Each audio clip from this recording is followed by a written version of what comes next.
friends, I'm Ashish and I got recommended from 1AFSB Dehradun. Basically अब मैं आपके साथ मेरा जो 5 दिन का एक्सपीरियंस रहा है वो आपके साथ शेयर करूंगा। क्या हुआ, कैसे हमने रिपोर्ट किया, कितने बच्चों ने रिपोर्ट किया, फिर कितनी स्क्रीनिंग हुई। तो 153 रिपोर्टेड देयर एंड अब थोड़ी सी गाइडलाइंस वगैरह पढ़ के जाइए अगर आपका एसएसबी है, क्योंकि अब RT-PCR की नेगेटिव रिपोर्ट आपको चाहिए होती है। वहाँ पे आरोग्य सेतु आपके मोबाइल में होना चाहिए। तो these are the basic things which you should have before appearing in the SSB. तो उसके बाद 153 reported in the SSB and out of those 53 got screened in and out of those 3 got recommended. So basically हुआ क्या था, first day जब हम गए थे तो हमें वहाँ पे पहले हमारे सारे बेसिक डॉक्यूमेंट्स RT-PCR नेगेटिव ये सब चेक हुआ।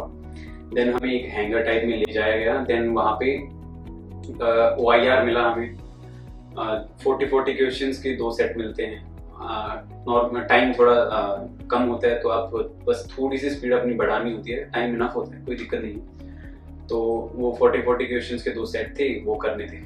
उसके बाद PPNDT होता है। PPNDT में आपको एक स्लाइड दिखाई जाती है और उस स्लाइड में आपको एक हेजी सी पिक्चर दिखाई जाएगी। उसमें आपको अपनी जो परसेप्शन है उसके अकॉर्डिंग एक स्टोरी लिखनी होती है। सो हमें भी एक ऐसी स्लाइड दिखाई गई, हमने स्टोरी लिखी। उसके बाद वो आपको ले जाएंगे नरेट करने के लिए। एक जगह होगी वहाँ पे, एक सी टाइप में बैठा देंगे, सी और you whatever you want to say. तो उसमें आपको बिठा देंगे, सामने आपके 3 ऑफिसर्स होंगे जो कि आपको असेस करेंगे। तो आपको सबसे पहले करना होता है narrate. I was the chest number 1 so I have to start the narration. So मैंने स्टार्ट करा अपनी नरेशन। लाउड वॉइस होनी चाहिए, क्लियर होनी चाहिए और इंग्लिश में जितना आप बोल सकते हैं उतना बेस्ट है। तो नरेशन होने के बाद ग्रुप डिस्कशन होता है। जैसे ही लास्ट बंदा नरेट करके खत्म करेगा तो ग्रुप डिस्कशन शुरू हो जाता है। तो उसमें आपको किसी को डोमिनेट नहीं करना है। पहली चीज, आपको किसी को पॉइंट आउट नहीं करना है। Like in our batch, one was saying like, you gentlemen, you calm down, so don't do these things. You just have to sit calmly and you have to put your thoughts only. What are your views on this, on that slide or in the story? आपको बस अपने points रखने हैं। अगर आपको लग रहा है कि किसी दूसरे कैंडिडेट की स्टोरी आपसे अच्छी है तो आप उसमें से भी अपने पॉइंट्स ले सकते हैं कि हम इसके साथ जाएंगे और वहाँ पे अपने पॉइंट सेट कर दीजिए या उसके पॉइंट सेट कर लीजिए। इससे बहुत अच्छा इंप्रेशन जाता है कि अगर आप दूसरे की भी स्टोरी ऐड कर रहे हैं तो ये दिखाते हैं कि आप ओपन माइंडेड हैं, आप दूसरों को भी बराबर चांस दे रहे हैं। अगर आपको कुछ अच्छा लग रहा है तो सिर्फ आप सेल्फ सेंटर्ड नहीं है। तो जस्ट ऐसे आपका स्क्रीनिंग का ये प्रोसेस है। इसके बाद एक आप में से एक को कंक्लूड करनी होती है स्टोरी, फाइनली नरेट करनी होती है जो भी आपके ग्रुप में निकले। So I narrated the group story. उसके बाद हमें बाहर भेज दिया जाता है, जहाँ से हम अंदर आए थे वहीं पे हमें बाहर भेज दिया जाता है, बिठा दिया जाता है। एंड देन हमें लंच वगैरह मिला वहाँ पे। देन लंच करते ही एसेसर्स आ गए थे। उन्होंने फिर रिपोर्ट कार्ड हमारा ले आए थे कि कितने बच्चे रिकमेंड हुए हैं, मतलब स्क्रीनिंग हुए हैं। जैसे ही हमारा लंच हुआ तो हमें एसेसर्स आ गए थे और उन्होंने बताया कि कितने बच्चे स्क्रीनिंग हुए हैं। तो आउट ऑफ 153 53 गॉट स्क्रीन इन। तो हमें एक साइड ले जाके खड़ा कर दिया गया। हमारे जो भी सामान था उसको सैनिटाइज वगैरह करके हमें अंदर भेज दिया गया। तो जस्ट जो भी हमने फॉर्म्स हम पहले ही फिल करके लेके जाने होते थे तो उन्होंने वो सब सबमिट करे। हमारा मोबाइल वगैरह सबमिट हो गया और फिर हमें कैंडिडेट मेस में ले जाया गया। वहाँ पे हमें रूम अलॉटेड थे, नई चेस्ट नंबर आपको मिलती है। उसके बाद अगेन मेरा चेस्ट नंबर 1 ही था।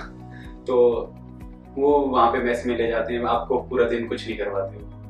हमारे साथ पूरा दिन हम फ्री थे कि आप रेस्ट कीजिए अब, क्योंकि 2:30 3 या 4 बज गए होते हैं तब तक। और उसके बाद बस वो आपको एक बार नीचे बुलाएंगे और आपसे कुछ बेसिक वो फॉर्म वगैरह कुछ होता है तो उस पर साइन वगैरह करवा लेंगे या फिर मेडिकल टेस्ट वगैरह कुछ हल्का फुल्का, लाइक टेम्परेचर वगैरह नोट कर दें। तो ये सब वहाँ पे होता है।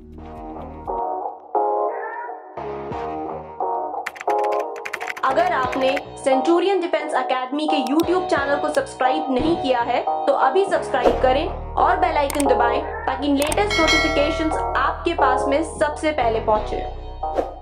उसके बाद ये होता है कि नेक्स्ट डे हमारा हुआ था साइकोलॉजी टेस्ट। उसमें क्या होता है कि साइकोलॉजी टेस्ट में आपको 12 स्लाइड्स दिखाई जाती हैं और on those 12 slides you have to make a story in 4 minutes. Slides will be shown to you for 30 seconds and after having seen them, you have to make a story on them in 4 minutes, and after 4 minutes another slide will be shown. There will be no time in between. 1 second का भी आपको time नहीं मिलेगा. जैसे ही आपकी story पूरी होगी, हल्का सा बीप बजेगा, आपको पता चल जाएगा कि नेक्स्ट स्लाइड आ रही है. तो जस्ट आपको लगातार ऐसे 11 स्टोरीज बनानी होती है, और फिर जो 12th होती है वो ब्लैंक होती है. आपको जो आप प्रिपेयर करके ले गए होते हो, आपको वो लिखना होता है. उसके बाद फिर टैट, SRT, टैट के बाद SRT, वैट, ये सब होते हैं. और उसके बाद होता है सबसे इम्पोर्टेंट SD, सेल्फ डिस्क्रिप्शन. उसको आप पहले से ही प्रिपेयर करके लेके जाएं, ताकि आपको पता हो कि आप वहाँ पे क्या लिखने वाले हैं. और आप पहले से ही प्रिपेयर करके जा सकते हैं कि SD में 5 क्वेश्चंस होते हैं. Basically, what do you think about yourself, what your parents think about you, what your friends think about you, what your teachers think about you, and what kind of person you would like to become. So these are the 5 questions which are asked there, and you have to prepare this before going into SSB. So just आपने इनका answer दिया, आपका psychology test वहाँ पे finish हो जाता है. उसके बाद वो आपको अगेन कैंडिडेट मेस में भेज देते हैं. वहाँ पे आप अपना लंच वगैरह करिए. अपने इंडोर गेम्स दे देते हैं, आपको चेस दे देंगे, आपको लूडो दे देंगे कि आप यहाँ पे ये खेल लीजिए. कि कोविड है तो बाहर नहीं आने देते ज़्यादा.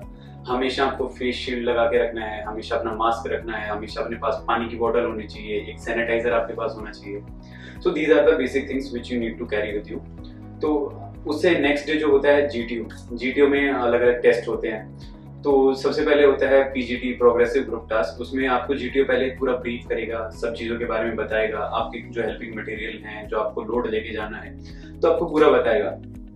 Again, you have to remember one thing, that you don't need to dominate the group. You just need to give your suggestions or your ideas, whatever you think are right or applicable at that point. You just have to told them those only. तो आप, और अगर आप lead दे सकते हैं group में तो well and good है. मैंने अपने ग्रुप में लीड दे रखी थी. हम पहले आइडियाज डिसाइड करते थे, देन आई वाज लाइक कि okay gentleman, now I am going ahead and pass me this और दैट.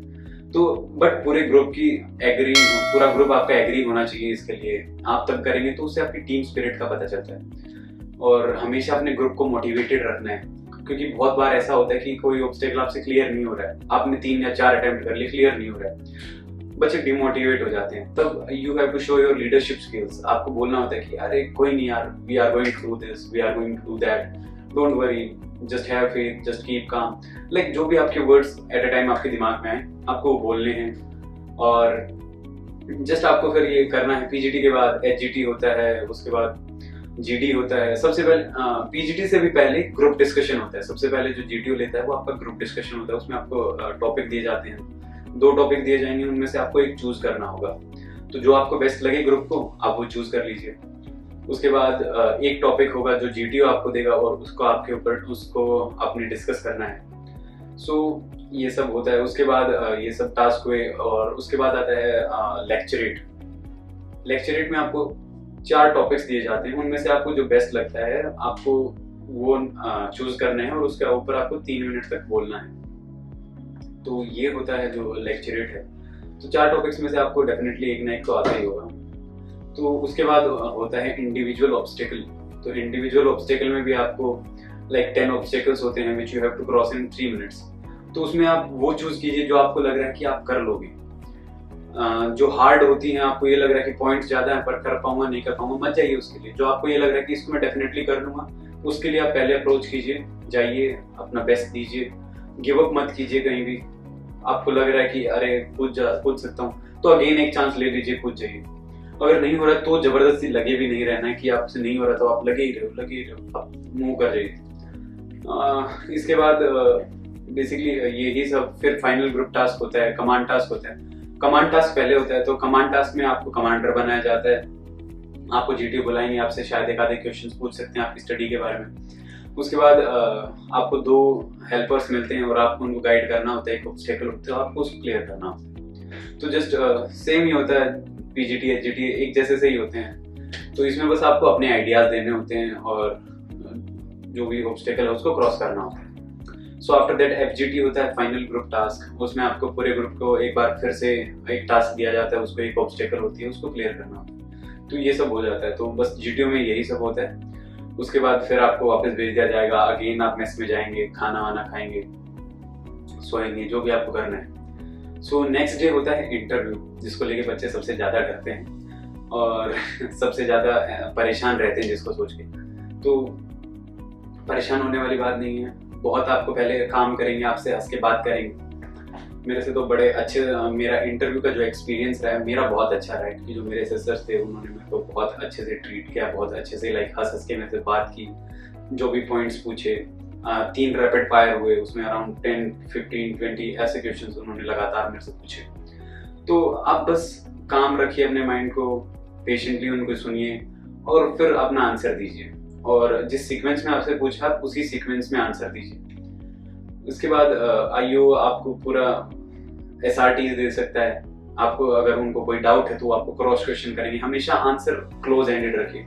अगर आपने कोई भी ओपन एंडेड आंसर दिया then IO will ask you again और आप फंस जाओगे कहीं ना कहीं। हमेशा सच बोलिए। अगर आपको लग रहा है कोई चीज सच है और आप छुपा रहे हैं तो आप पकड़े जाएंगे। जो सच है आप वो बता दीजिए, और जो आपको ये लगे कि ये मुझे नहीं बताना चाहिए तो आपको एक प्रॉपर आपको बस तरीका होना चाहिए उसको नहीं बताने का भी। Like if you don't want to show your weaknesses then उनको कहीं मेंशन ही नहीं करना। आपको प्रॉपर पता होना चाहिए कि अगर वो पूछ रहे हैं आपसे तो कैसे टैकल करना है उनको। तो जस्ट सिंपल होता है। आईओ में आपसे 2 इंटरनेशनल न्यूज मेरे से पूछी थी और 2 नेशनल न्यूज पूछी थी। आपको उनके बारे में प्रॉपर पता होना चाहिए। लाइक अगर आप बोल रहे हैं कि इलेक्शंस इन USA, तो आपको उनका पता होना चाहिए कौन सी पार्टीज हैं, कौन सी पार्टी से कर रहे हैं, वाइस प्रेसिडेंट कौन कंटेस्ट कर रहे हैं, इंडिया के लिए कौन बेटर है, क्या कुछ पूरा आपको उनका पता होना चाहिए। तो आईओ हो जाता है, उसके बाद आप फ्री हो जाते हो। बेसिकली यही 3 टास्क होते हैं, psychology test and GTO and then interview. तो ये 3 होने के बाद जो लास्ट डे होता है 5th डे, उसमें आपकी कॉन्फ्रेंस होती है। कॉन्फ्रेंस में जब आप जाएंगे तो आपसे बहुत ही बेसिक क्वेश्चंस करे जाएंगे, like how was your steam, कोई सजेशन आप देना चाहेंगे या फिर और कुछ जो भी बेसिक क्वेश्चंस। तो what is the motivation behind joining armed forces? So this was the question which was asked by the officer there sitting there. So I was like, sir, my motivation behind joining this is my father was in defense and he's now retired, and my brother is also serving in Indian Air Force. So sir, from there I got motivation. I have seen those people in uniforms. So sir, I got motivated from them and they always motivated. तो आपको जो भी आपका real reason है आप वो बता दीजिए, क्योंकि आपके पास जो भी आपका रियल रीजन होगा उसको टैकल कर सकते हैं आप। आपको पता है आप झूठ नहीं बोल रहे, तो आपको पता है आप अगर झूठ नहीं बोल रहे हैं तो वो कुछ भी पूछेंगे, कितना ही क्रॉस क्वेश्चन कर लीजिए, अब जो सच है वो सच है। तो बस आप अपना कॉन्फ्रेंस वगैरह खत्म हो जाएगा। उसके बाद सबसे इम्पोर्टेंट चीज आती है कि आपका रिजल्ट अनाउंस होता है। तो अगेन आपको बोल दिया जाता है कि आप अपना पूरा सामान लेके हैंगर में आपको पहले ही बैठा दिया गया होता है। देन आप वहाँ से देन डेप्यूटी सुपरिटेंडेंट या फिर डेप्यूटी प्रेसिडेंट आते हैं वहाँ पे, तो वो आके अपनी स्पीच देते हैं। उसके बाद जो DSO होता है आपका, वो आपसे रिजल्ट अनाउंस करेगा। तो जैसे ही आपका रिजल्ट अनाउंस होगा तो चेस्ट नंबर वो आपका बोलेंगे, आपको अपनी डेट ऑफ बर्थ और नाम बोलना होता है। तो जैसे मेरा फर्स्ट था, तो जैसे ही उन्होंने बोला आई वाज लाइक ओके, तो मैं भूल गया था अपना नाम बताना और डेट ऑफ बर्थ बताना। I was so much happy at that time, but again I was like okay sir, I'm Ashish, I'm born and brought up, like जो डेट थी वो बता दी। देन आपको एक्साइट करते, तो हम only 3 of us got recommended. So after that वो आपसे फॉर्म फिल करवाते हैं, कम से कम 2 से 3 घंटे आप फॉर्म फिल करते रहते हो। तो उसके बाद आपको वो अगेन मेस में भेज देते हैं। I was the only one in the AFSB who was there because क्योंकि अगले दिन मेरा फ्लाइंग के लिए था, CPSS का टेस्ट था। जो बाकी 2 थे उनका CPSS का उन्होंने कर रखा था और एक फ्लाइंग के लिए थे ही, तो मैं अकेला रह गया था। अब जहाँ भी जाऊँ कोई अकेला, वहाँ पे मैं था, कोई गेम वगैरह खेलूँ तो अकेला थोड़ी देर गेम खेला, रनिंग वगैरह कर ली। तो बस ठीक है, मैंने वो अपना पूरा खुशी में ही निकल गया, क्योंकि रिकमेंड हो चुके वो बहुत खुशी की बात थी। तो वो दिन ऐसे ही निकल गया। नेक्स्ट डे मेरा CPSS टेस्ट था। CPSS टेस्ट में मैंने एक प्रॉपर वीडियो बनाया है, यहाँ पे शूट हुआ है, तो आप वो देख लीजिएगा, आपको पता चल जाएगा CPSS में किस टाइप से क्या रीजनिंग होती है, क्या क्वेश्चंस होते हैं। तो CPSS का आप वहाँ से देख लीजिएगा। तो ये सब होने के बाद वो अगेन आपको फिर घर भेज देते हैं।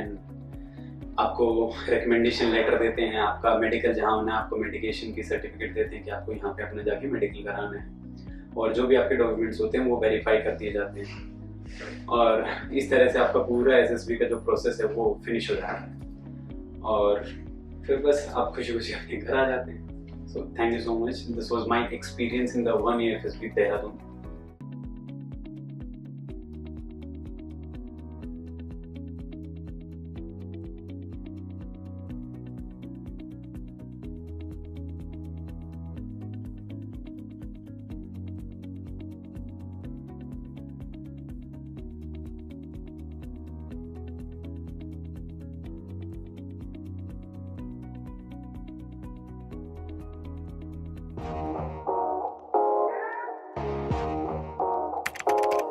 अगर आपने सेंचुरियन डिफेंस एकेडमी के YouTube चैनल को सब्सक्राइब नहीं किया है तो अभी सब्सक्राइब करें और बेल आइकन दबाएं ताकि लेटेस्ट नोटिफिकेशंस आपके पास में सबसे पहले पहुंचे।